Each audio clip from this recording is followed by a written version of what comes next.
정부가 10년 만에 유류세 인하 카드를 꺼냈습니다. 서민 부담을 줄여주고 동시에 경제에도 활력을 불어넣어보자는 건데 어느 정도 효과를 불러올지 주목됩니다.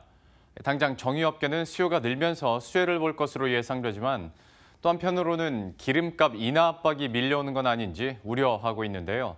산업부의 박경민 기자와 함께 자세한 이야기 나눠보도록 하겠습니다. 사실 정부 측에서 유류세를 인하하는 건 흔한 일은 아닌데 이번에 유류세를 인하하기로 결정한 배경에는 뭐가 있는지부터 한번 설명을 해주시죠. 예, 일단 유류세를 그동안 언제 인하했는지 사례를 한번 살펴볼 필요가 있습니다. 예. 유류세 인하는 지난 2000년과 2008년 두 차례 있었는데요.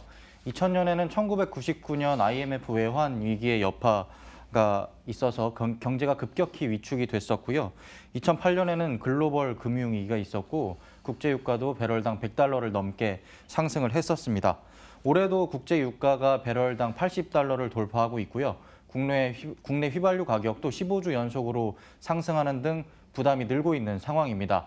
여기에 더해서 최저임금 인상, 근로시간 단축 등의 여파로 우리나라 경기 상황이 정말 좋지 않다라는 진단이 나오고 있는데요. 정부가 이제 서민 경제와 밀접한 관련이 있는 이러한 유류세 인하를 통해서 경제 돌파구를 찾는 것이 아니냐 이런 진단이 나오고 있습니다. 예.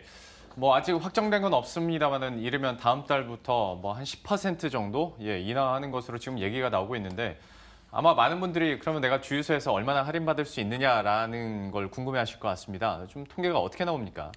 예, 지금 주유소 휘발유 가격이 1,600원에서 1,700원 사이인데요. 예. 그 유류세가 보통 절반 이상 55% 정도를 차지를 하고 있습니다. 예. 그 경우에 이제 유류세가 10% 인하되면 휘발유 가격은 리터당 한 82원, 경유 가격은 57원 정도 인하가 예상이 됩니다.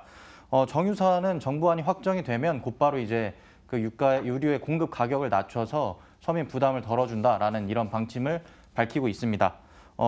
하지만 그 공급 가격이 인하된다고 해서 주유소에서 소비자들이 사는 가격이 바로 낮아지는 것은 아닙니다. 그 시차가 있기 때문인데요. 네. 주유소가 유류세 인하 전에 사와서 저장해둔 가격이 먼저 반영이 되기 때문입니다. 통상 그 일주일 정도가 걸린다라고 예상을 하고 있습니다.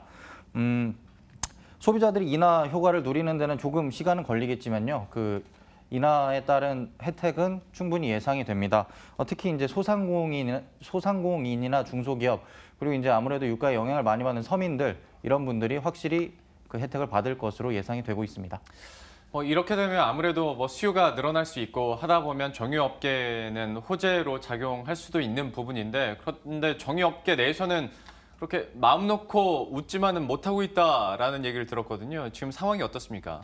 예, 정유업계는 일단 유류세 인하 방침에 대해서는 굉장히 이제 반색을 하며 환영을 하고 있는데요.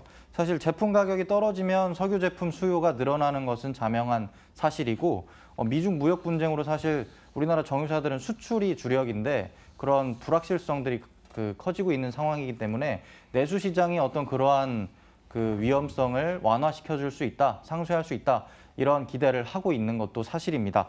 다만 그 휘발유나 경유 등 수송용 연료에 국한돼서 이번에 유류세 인하가 추진이 되는데요.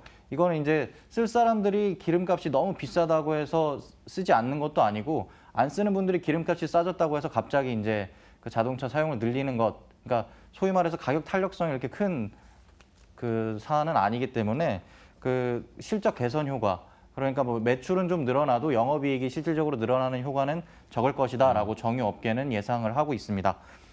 오히려 유류세 인하 효과가 미미할 경우에 그 정유업계는 다음 수순으로 정유사를 향한 요금 인하 압박이 커지는 것 아니냐 이러한 우려의 목소리도 나오고 있는데요.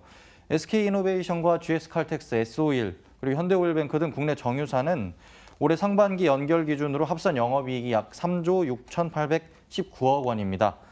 큰 폭의 영업이익을 거두면서도 기름값 인하에는 인색하다. 약간 이런 여론이 좀 커지게 되면 정유사들이 정부로부터 압박을 받을 수 있다. 이러한 예상이 나오는데요. 사실 아직까지 그런 시나리오의 가능성을 논하기는 이른 상황입니다. 이건 최소한 두세 달 이후에 나올 얘기일 것 같은데 근데 유류세 인하와 관련해서 그렇게 큰 효과를 보지 못할 거다라는 지적들도 벌써 나오더라고요. 왜 그러는 겁니까? 예, 국제 유가가 지속적으로 오르게 되면 유류세 인하 효과가 좀 체감하기 어려울 것이다라는 예. 전망인데요. 국제유가가 계속 오른다는 가정 하에 이제 나오고 있는 어떤 전망들입니다. 국제유가가 상승하면서 우리나라 휘발유 값이 지난 한 달 동안에만 50원이 올랐는데요. 아까 말씀드렸던 것처럼 유류세를 10% 인하한다고 해도 휘발유 가격이 리터당 80원 내외가 줄어드는 것에 그치기 때문에 그 국제유가가 지금보다 더 오른다라고 하면 국민들이 실제로 체감하는 유류세 인하 효과는 좀 미미할 것이다라는 예상인 겁니다.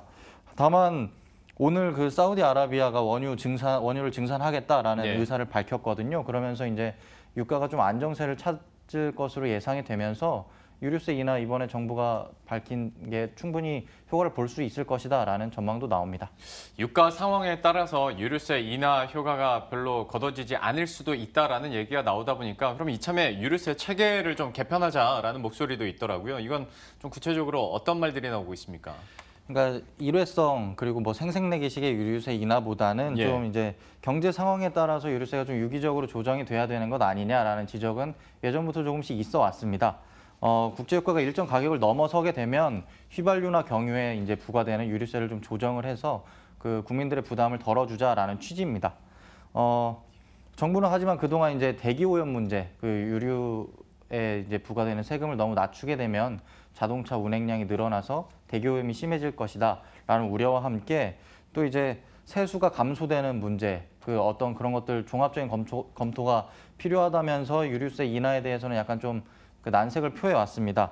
하지만 이번 정책을 계기로 이런 유류세 개편 논의에 속도가 붙을지도 관심이 모아집니다. 근데 말씀드렸다시피 세수 측면에서 그 유류세가 소득세, 부가가치세, 법인세 다음으로 그 규모가 큽니다. 그리고 이제 징수 비용도 우리 소비자들이 바로 이제 기름을 넣게 되면 그 유류세가 부과되는 것이기 때문에 징수 비용도 거의 들지 않아서 정부가 이 좋은 세수를 포기할 수 있을 것인가에 대한 의문은 아직도 남습니다. 알겠습니다. 지금까지 산업부의 박경민 기자와 함께했습니다. 고맙습니다.